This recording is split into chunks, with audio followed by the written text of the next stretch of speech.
Sure. Okay.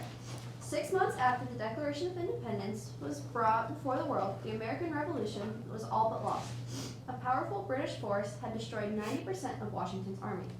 What was left was driven across the New Jersey lands and the Delaware River. Panic and despair began to spread through the 13 colonies. Washington realized that his options were all but gone, and the American Revolution would be over by the new year of 1777. The British and their mercenary allies and the Germans had spread their troops across New Jersey in a series of garrisons for the winter, which angered the area farmers and the local townspeople. Together they rose up against the garrisons and began to harass them. Washington saw this opportunity to do something in saving his small army in the Revolution. Having learned of General Howe's chain of military garrisons after December 13th, Washington was encouraged to strike one of them, finally settling on Trenton. Washington came up with an insane plan that even his officers considered a suicide mission. A small army of under 5,000 men and boys, some as young as 14, would cross the wide Delaware River on Christmas Day evening and march 8 miles in a surprise attack the next morning on December 26th, destroying the German/British troops stationed in Trenton. It was indeed a desperate gamble involving a momentous risk, and if it failed, all would be over for the American Revolution. Washington's first concern was to protect the secrecy of the operation and give it the code name Victory or Death. Not even his troops were aware when they lined up along the Delaware River where they were heading. Cold, wet, and miserable, the army landed on a frozen patch of New Jersey pastureland and regrouped. Nobody would have any trouble tracking the path of the Americans because the blood from many of their feet left a clear trail in the fresh fallen snow. The attack on Trenton began at 0800 hours on December 26, 1776, and in less than 2 hours, Washington's small ragtag army won a major victory and saved the American Revolution. The victory ranks as one of the great military feats of all times. Frederick the Great of Prussia called the crossing and the attack the most brilliant in the world's military history. It was truly a divine miracle and a Christmas to remember. Thank you. It's a privilege to be here this morning, and it's a privilege to have my wife, Mrs. Washington, with us.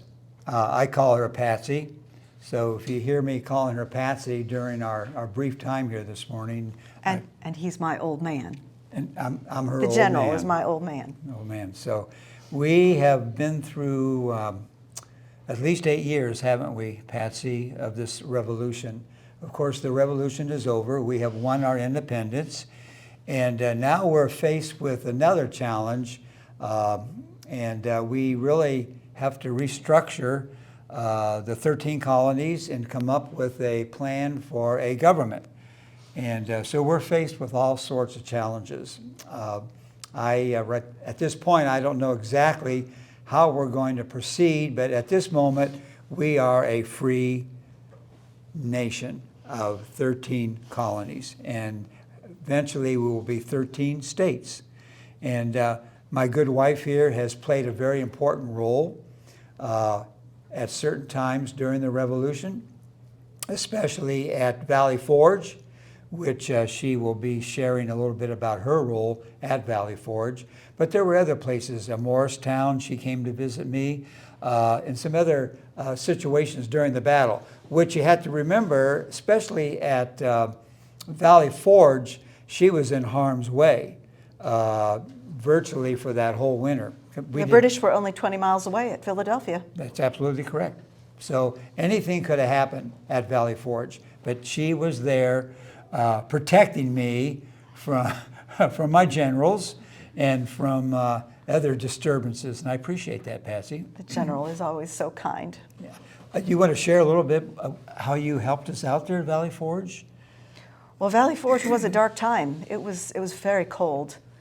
And when the general wrote to me and told me it was time for me to come to camp, I did not hurry. I do not hurry. I take as much time as necessary to find all the supplies that I can and load up many wagons. I brought hams. Virginia hams. Virginia hams, oh, the best. And clothing and blankets.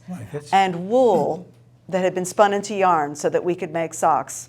You know, our usual occupation when the ladies come, because the ladies would come and join us then as soon as I arrived at camp, that was the signal for the other officers' wives to come and join us. Right. And our normal occupation would have been fancy needlework and embroidery, but that would not do for the situation. And so I began bringing my knitting needles and some wool to our little gatherings, and pretty soon the other ladies caught on, and we mended and knitted socks all that winter, because those dear poor men we could not make shoes. So the best we could do was socks, and a good pair of wool socks would go a long way to keep a soldier happy and comfortable. Well, you have to remember that most of my soldiers that came to Valley Forge did not have shoes. And as I think you shared, you could always follow my troops with the blood in the snow, wherever our troops would go. And that was the same situation at the Battle of Trenton. Marching those 8 miles from the river down to Trenton, most of our men did not have shoes. And so the best we could do sometimes was to be sure that they at least had a good pair of wool, thick wool socks. Right, right. So, Well, what's very interesting, and what Patsy and I want to share with all of you today, is divine providence saved our revolution. And I want to make a very strong point on that. There were 2 battles that we're going to share briefly. One of them, of course, was the Battle of Trenton, which was an interaction of divine providence. And the other one was the survival at Valley Forge, which was under divine providence. If it had not been for those 2 miracles, you right now would not be living in a free 13 states. You would still be under the subjection of Mother England, which would not be a good thing. And you have to remember, 6 months after the signing of the Declaration of Independence, after I received my commission from Congress, I had close to 22,000 soldiers, or young men, or should I say boys, because the average age in my Army was 12, 13, and 14 summers old, as you're well such young, aware dear of men. that. Yes. And Dear we did boys. have the older officers were 18, 19, and 20 summers old. and they became like sons to us. They did, and they loved you. Oh, Everybody and loves I loved you. them. Yeah. Well, you, And we did our best to keep them comfortable and happy, yes, entertain we did. them. We did. Thanks to you and rounding up all the generals' wives. That was very important. Yes. Well, we made some dear friends. General Green's wife, Kitty, Kitty, and General Knox's wife, Lucy, became dear friends. yes. We have a Lucy among us today. Oh, I am so pleased. Yeah. I'm pleased. It And, makes and me I can think of only my imagine friend. someday they're going to name a county in the Ohio Territory after General Knox. Well, I can only imagine wouldn't that be wonderful? Yeah, it would. He would be so deserving Yep, the of Northwest it. Territory. Yes.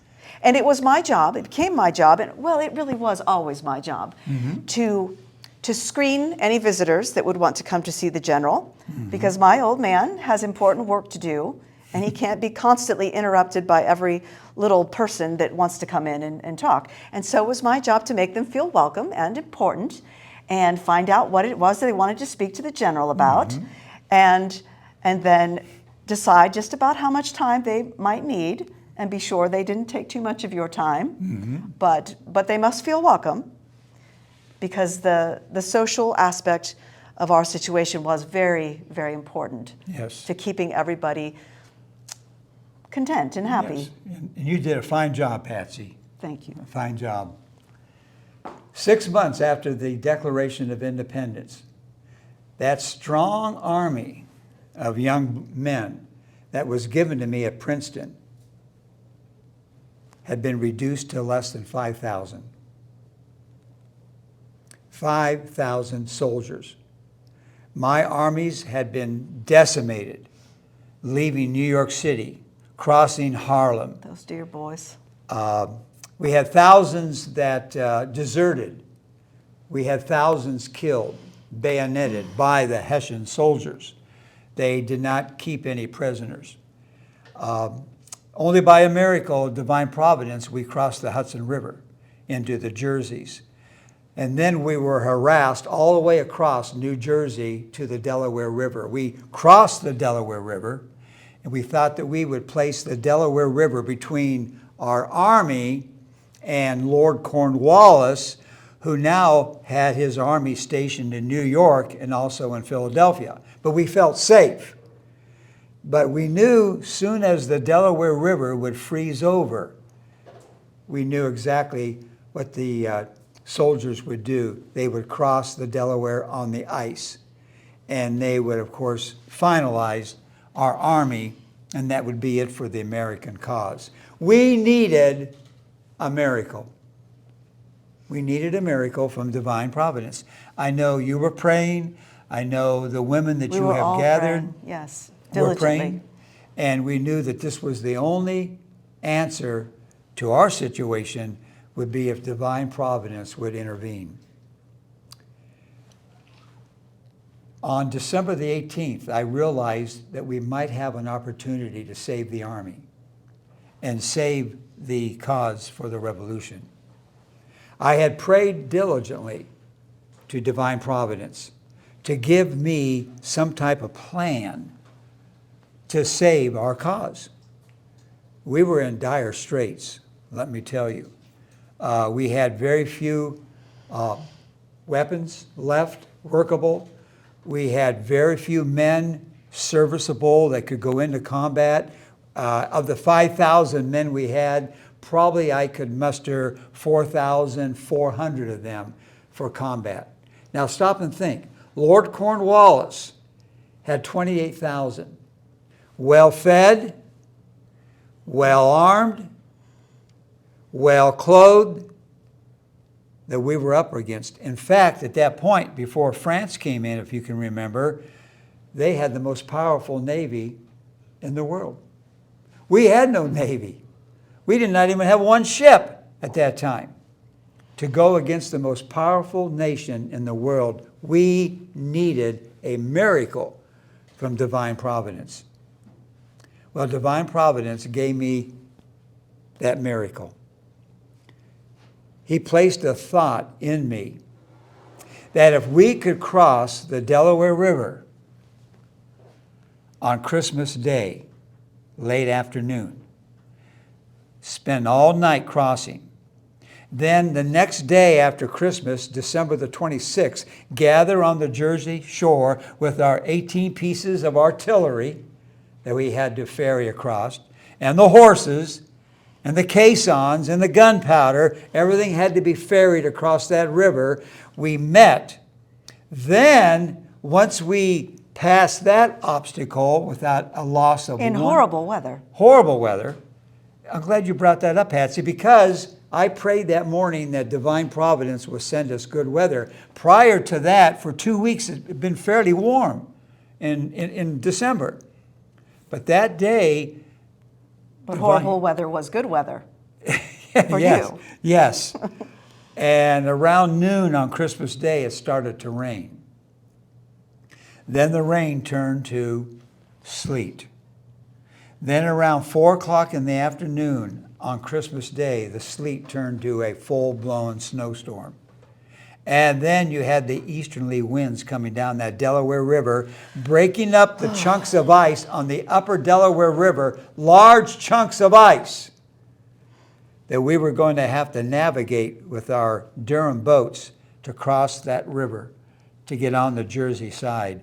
Then we had to march 8 miles from Ferry Conking, which was a large ferry crossing, all the way to Trenton. And outside of Trenton, I split my army up like you know who in the Bible took his army and he split it up. And we were going to precisely attack Trenton at 8 o'clock. But that 8-mile trip, as I wrote you many times after the Battle of Trenton, was horrible. Horrible. You're in a full-blown storm. Do you understand? Very few shoes. Most of them had a linsey shirt, linsey pants, maybe a blanket. It was unbearable. And on top of that, gunpowder was wet. And some of my soldiers came back to me and they said, General, we have to abort this mission. We have to turn around, recross the Delaware River where we are safe. We cannot continue the 8 miles to Trenton. And very few times in my life, because you know I have a temper once in a while, okay?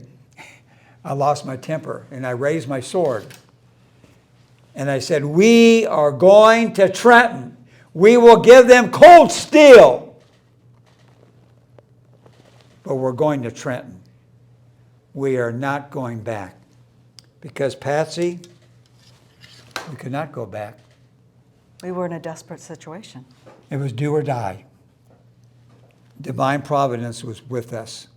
These 12, 13, 14-year-old lads, as old as what we have in this room here now, 12, 13, 14, marched that 8 miles. Nobody whimpered, nobody cried, nobody said anything. They knew exactly what they had to do on December the 25th and 26th of 1776.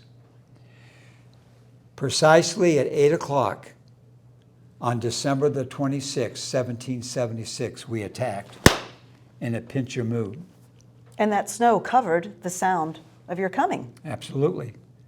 And the German Hessian troops who were stationed there at Trenton never knew until we were on them at the gatehouses. Now, he had 4 or 5 gatehouses around Trenton, Reverend General Raw, and they were the sentries. But we were on the sentries before they even were aware of what took place. After the battle, unfortunately, General Raw was killed. But before he died, he asked to see me. I went into the church where he was laying there dying, and his aide de camp gave me his sword, which I carry to this very day, the sword of surrender. It will be this sword, along with this sword, Patsy, that I will give Congress when I relinquish my commission. And everybody probably in Congress will go, whew, we thought for sure you were going to become a dictator or a king. Of course, I knew you couldn't wait to get back to Mount Vernon. I could not wait to get back to you and my family and the dogs and the cattle. And of course... and your building projects. And all the building projects at Mount Vernon, that is correct. Divine providence was gracious to our country. But not only did he give us the miracle of Trenton, 2 weeks later, hold on, Patsy, you know this, don't you? I wrote you a letter. 2 weeks later, divine providence gives us another miracle, and we defeated Lord Cornwallis at Princeton in open combat. And the British turned and they ran. We never saw anything like that. Back-to-back victories, and that brought who in on our side? Ah, the French. The French. And what did the French bring with them? Ah, ships and men and Ships, money. Ships, money, which was very important for a revolution, and ammunition. It was a miracle that God gave our country. And you know, we think a lot about our men, our young men that fought in this revolution. But what about the women, the daughters of liberty? I would rather meet a son of liberty in an alleyway than a daughter of liberty. They're pretty rough. Can you tell us a little bit about Well, that? I don't think we gave up any of our femininity. No. But we did work very hard, and it was a great purpose of ours to keep up the spirits of the men Yes. and to be there and to encourage you. And during the long winters in camp, how we would have dinners together, and we would talk and have such a great conversation. And if anybody had any musical ability, you can be certain that we had them up and sharing their song with us. Yes. So we got to learn many different songs from different parts of the country. Yeah. What about my birthday party? Oh, yes. My birthday. Yes. I love birthdays. The men celebrated his birthday at Valley Forge with a serenade of fife and drums. Oh, yes. I loved it. Yeah. And when we had the news of the French alliance, there was cannon fire, Yes. and they read the treaty, and, well, there was a big dinner, and, the military parades. The military Weren't they parades. wonderful? The men Oh, were so my excited to goodness. show off before the general their skills. Oh, because at Valley Forge, a friend of Liberty came to join us, Baron von Steuben. Yeah, von came, Steuben.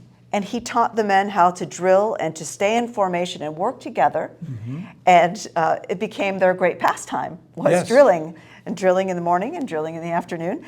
And it got to be a game with them that the different divisions would compete with each other to see who right. did theirs the best and the fastest and whatever. And it was very difficult because he could speak English. He spoke German.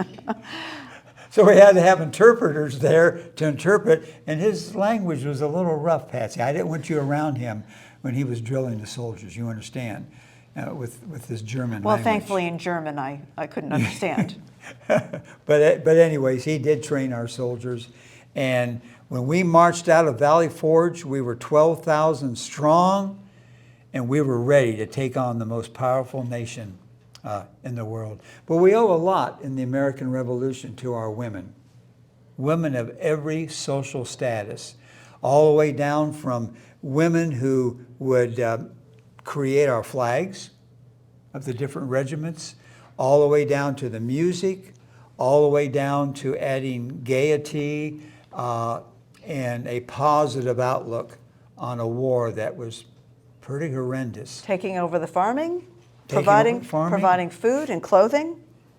And you have to remember why we had so many young men, 12, 13, 14, 15 years old, because the fathers had to stay home on the farms. Because then the 13 colonies was almost 95% agriculture. Everything depended on the farm and food. But they could not spare the fathers. And sometimes whole families would come along because the young man could not afford to support a wife at home while right. he was in the army. That's right. So she came along. Yep. Do you want to tell them a little bit about our children? Martha and I could never have any biological children, but God blessed me with 2 adopted children, and the daughter was named. Well, our adopted children, My adopted children. your adopted children Yeah. are Nellie and Washi. Yeah. And Washi is short for George Washington. Yes, so we call him Washi. Yes. But yes, from my first marriage, I had 4 children. 4 children. And 2 of those children were gone before you met me. Yes. And the other 2 became like your own. Yes. And my dear Patsy died from an epileptic fit long before the war. And my son Jack, who I called Jackie, Yeah. did get married and to a lovely girl. Yes. Love her. And they have had 4 children. And unfortunately, my dear Jackie died just after the surrender of Cornwallis. Yeah, at Yorktown. At Yorktown from Camp Fever. Yes. And I know that many have felt loss, but the loss of my 4th child has been a terrible blow to me. Yes, very. And I love them as they were my own. Yes. And But we have adopted their 2 youngest. yes, we have. Yes. And they are a joy there at Mount Vernon. And we want to invite everybody to come to our home at Mount Vernon. Hopefully everyone here can come to Mount Vernon. We have many visitors, and they are all welcome. Constantly we have visitors, Yes. My best friend, the Marquis de Lafayette from France. He is also my adopted son, the Marquis de Lafayette. But I was so concerned about the health of my troops. And I know I put you through this also with the inoculation. We had a problem with smallpox, and it was running rapid everywhere. That would decimate my army. And then what did I do to take care of that problem with the pox? Well, you insisted that the whole army be inoculated. You had to be inoculated in order to join the Army. That's right. And my old man here, I don't believe, thought that I would be willing to brave the indignities of inoculation. An inoculation is, they make a little cut in the skin, and they put a little bit of pus from a sore from somebody who has smallpox. That's correct. So that I would get a mild form. So the person being inoculated would actually have to go through a mild form of the disease. And it could be very uncomfortable, and Yes. sometimes it was less mild than desired. And so I was a little nervous, and you took me to Philadelphia, where I could be the most comfortable that was possible for the time. And I did. You thought I wouldn't, but I did, because I wanted to be with you at camp, and I had to be inoculated in order to do that. Yes, and you But- were. And I was in Philadelphia when our Continental Congress approved independence and adopted the Declaration. So that was a tremendous event. Do you think everyone in this room understands the Declaration of Independence, Patsy? Well, I don't know. Do you think they have it memorized? I know there was lots of cheering at the time when it was read in the street. Yeah. Do they know what the last paragraph of the Declaration of Independence says? With a firm reliance upon, Providence. yeah, with a firm reliance upon the protection of divine providence, we mutually, pledge to each other our lives, our fortunes, and our sacred honor. The last words of the Declaration of Independence. Do you think they know that? Do you think they have that memorized? I think if they have a good teacher, that They might have to know that. they might have to know that. Along with the Gettysburg Address, do you think? Jumping into the future, huh? These are important documents of our history, aren't they, Patsy? Very Aren't they? important. Yes. Well, we're going to open this up for some questions, and Mount Vernon is open to all of you, and we have opened our home. We don't have that many bedrooms, but we have so many guests sometimes at Mount Vernon that we've opened up some of the stables, turned them in with beds to accommodate the hundreds of people that come to Mount Vernon to see you. I doubt they're coming to see me, but they will see me if they come. And we would like to invite all of you to our home at Mount Vernon. Has anybody been to Mount Vernon here? No one's been? No, they're nodding over there. They're nodding. Lucy, you've been to Mount? Well, Lucy over here, Martha, she's been Yes. everywhere. Has she? She's quite the traveler in the 13 colonies. And Autumn, you've been to Mount Vernon? Okay. Anybody else been to Mount Vernon? Okay. Well, you're invited back again. Okay. All right. Do we have questions for Patsy or myself? Anybody have questions? Maybe we can. Yes.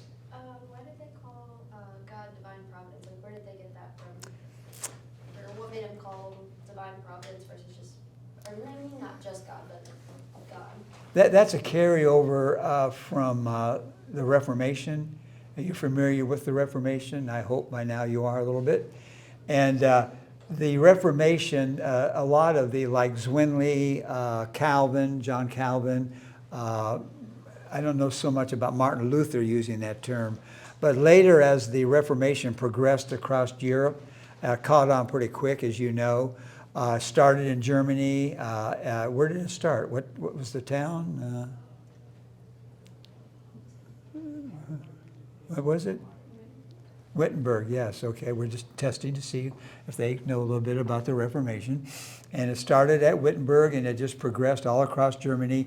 And some of the later reformers of the Reformation started to use the word, instead of God, they wanted it to be more sacred, more personal. So to them, divine providence, the divine referring to the Trinity, God the Father, God the Son, God the Holy Spirit, the divine providence. The providence, of course, would be to take care of, to look after, to bring about miracles, to sustain. So that was carried over in the 1600s, in the 1700s.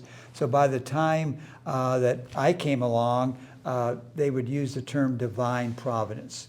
That would mean more to them than a God thing.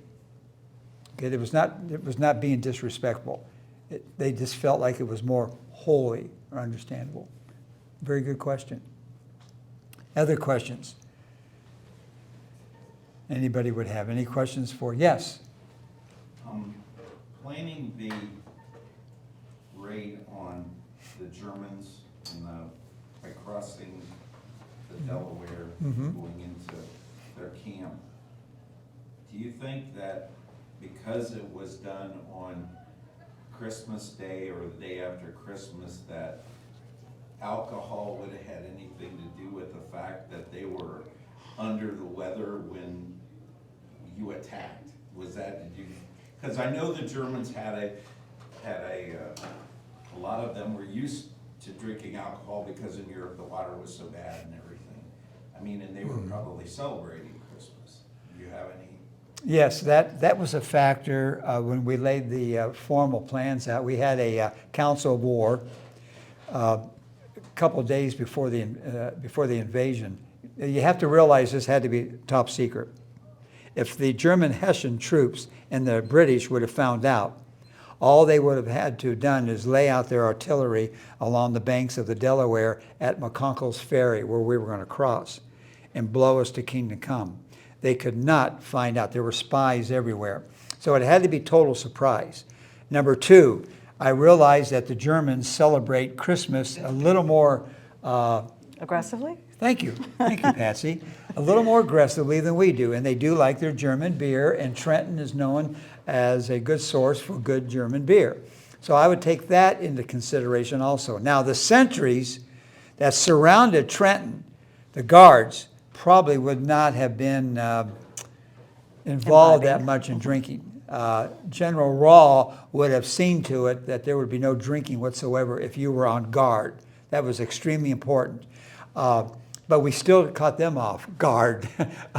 And they were surprised when we broke into their different housing units, and unfortunately we had to dispatch them quickly, and I felt bad about that. To kill somebody is not something you want to think about for the rest of your life. So yes, the drinking, most of them stayed up late that night. We knew they would. We knew that they would have, many of them would have the Moravian Christmas tree, if you're familiar with the Moravian Christmas tree, the Moravian service.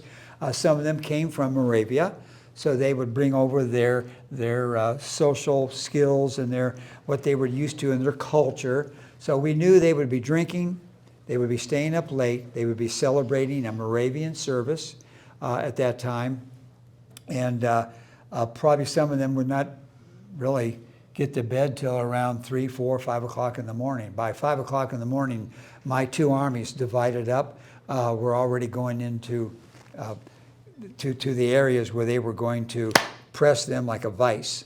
And that's exactly what we did. And by then, we talk about my general of artillery, who was General Henry Knox.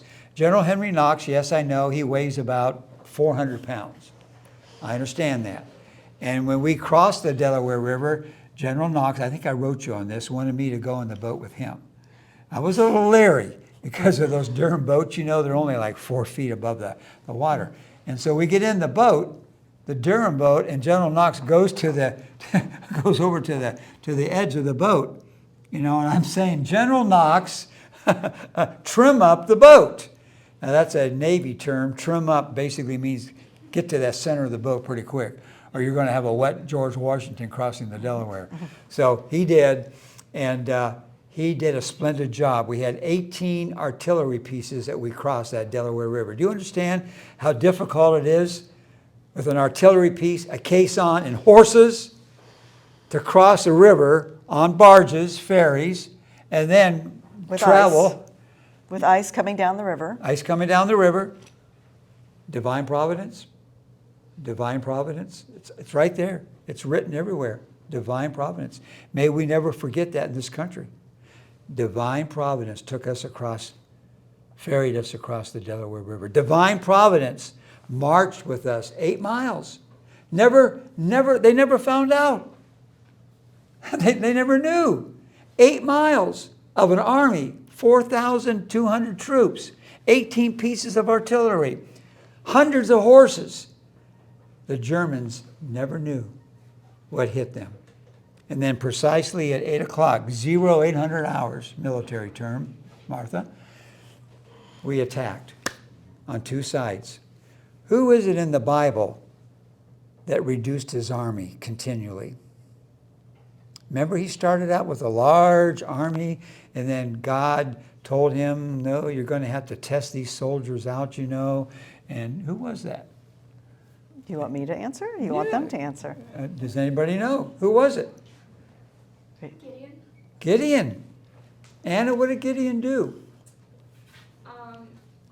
Well, once he reduced his army according to what God told him to do, he then took them and surrounded the camp of their enemy and filled, I think it was like pots with fire or something, and they threw them down and blew trumpets and scared the camp and then defeated them. And there was like 177,000 of the Philistines, and they turned and they ran. And so I'm thinking, because when you know my mother. Have you ever met my mother? Maybe. Yes. Have you? Do you like my mother? She has not been She has very not been- kind. She has not been very kind to you, Patsy. Okay, we won't talk too much about my mother, but anyways, my mother told me the story of Gideon that Anna just spoke about, and I wanted to do the same. So we divided our armies. Can you imagine? Approximately 2,200 men in each of my armies, and we attacked as a vice at the same time. And pardon the expression, ladies, close your ears, Martha, we caught them with their pants down. And as they were coming out of the building, they were pulling up their pants, they were grabbing their rifles, they were placing their hats on the head, and unfortunately, we captured 975 of them. I think you like to tell that story a little too well. And unfortunately, we killed, I think, 30-some of them, and that was unfortunate. Now, one final thought. How many casualties do we have? Remember, my army's down to about 2,400. I cannot afford to lose one soldier. Divine providence, divine providence. How many men do we lose? None. Not one. Not one. It was a great blessing. Isn't that a great blessing? It was a great blessing. Other questions? Any questions for Patsy as the mistress of my home? Any questions? Yes. You talked of the Reformation just a little bit about some of the talk, that you were, some of the words. How many people came to the United States, and you might know this from your history, how many people came to the United States because of persecution of the Reformation and came here and basically formed the colonies of the United States? Well, the colonies were formed 200 years prior to any of this, of the Revolution. Yeah, but during the Reformation with Martin Luther and stuff, a lot of them left Europe to form the colony. They went to Holland, okay, and some went to England. Then they came over. But if you're talking about the Pennsylvania Dutch, the concentration there in Pennsylvania, of those over 975,000 Hessian troops that we had captured, we brought them back across the Delaware, and they settled in Pennsylvania. So your large area in Pennsylvania, what we would consider Dutch Pennsylvania, are from those troops from Germany, because many of them did not want to go home because of persecution and so forth. I cannot answer the other. As far as Martin Luther's Reformation, we do know that there you had the Spanish Inquisition, you had the Catholic Church Inquisition on Orthodox and on Anabaptist. There just was a lot of slaughter going on. And many of that was before. That was long before. Before the first colony in Yes. the United States, sorry. But there were many waves of different groups that were persecuted that came at different Yeah. times. The Anabaptists probably were Yeah, they the most were, hard hit, the they got beat up. Anabaptists, Yeah. especially by the Catholic Church. Other questions? Any questions from day-by-day living at Mount Vernon? Are you familiar with day-by-day living at Mount Vernon? That's it. It's Any other questions anybody would have? Yes? I'm just curious, with all the horses that you used, with fighting and everything, the snow, the cold, the ice, how did you feed the horses? How were they taken care of during all this with these poor people, with the poor animals? The horses were fed prior to crossing the river. We were claiming the promises of divine providence. If we defeated Trenton, we would receive everything as a large Christmas gift, including straw, oats, feed for our horses. After the Battle of Trenton, we captured the whole entire town. We captured their 6 brass artillery pieces, which was unbelievable. We captured all their horses, all their saddles, all their clothes, all their food. Okay, we captured everything. You know, the spoils of war goes to the winner. All right? Here again, close your ears, Martha. Many of my soldiers removed the clothing off of the Hessian troops because we needed clothing, and especially shoes. And as we moved those prisoners back across the Delaware River, most of them were in their underwear, and most of them were in their bare feet, because I gave the order to my soldiers to take what they needed. The spoils of war goes to the winner. But that's how we fed our horses. Up afterwards, all the way to the next 2 weeks to Princeton, I'm sure the horses were grazed in patches, of grass, and also we would also carry what supplies we could for the horses taken from Trenton. And you're probably looking at 150 to 200 horses between Trenton and Princeton, mainly to carry the caissons, the artillery that would weigh up to 1,000 pounds, some of those artillery pieces. And then, of course, all the officers carried swords. Only officers had the swords, and they would ride the horses. Of course, we were up front for the sharpshooters, the snipers. I mean, they always look for somebody like me with this hat. They would know right away that I would be an officer. Did I answer your question? You had one too, Ava. Is that the real sword? Like this one right here. Is that the real sword from the general? That sword is a revolutionary sword. That is a real sword. That was carried in the Revolution. Yeah. I have access to all sorts of things, as you know. But that is, it's longer than this sword. Can you hold that, Patsy? That is basically a, what you would say, a non-com officer. This would be an officer's sword, probably from some type of general, this sort of thing. If you notice the differences in size and shape, mainly this would be used also by those on horses because of the shape. doesn't have very good balance. That one does? No, that's heavy. Yeah, it's heavy. Yeah. Yeah. That answer your question? So that's real. This is a reproduction. You need a little strength to hold that up Yeah, for you very do. long. It's very heavy. Anyone else have any questions that we can answer? All right. Well, we want to thank you for coming, and God bless America. Thank you. That's it.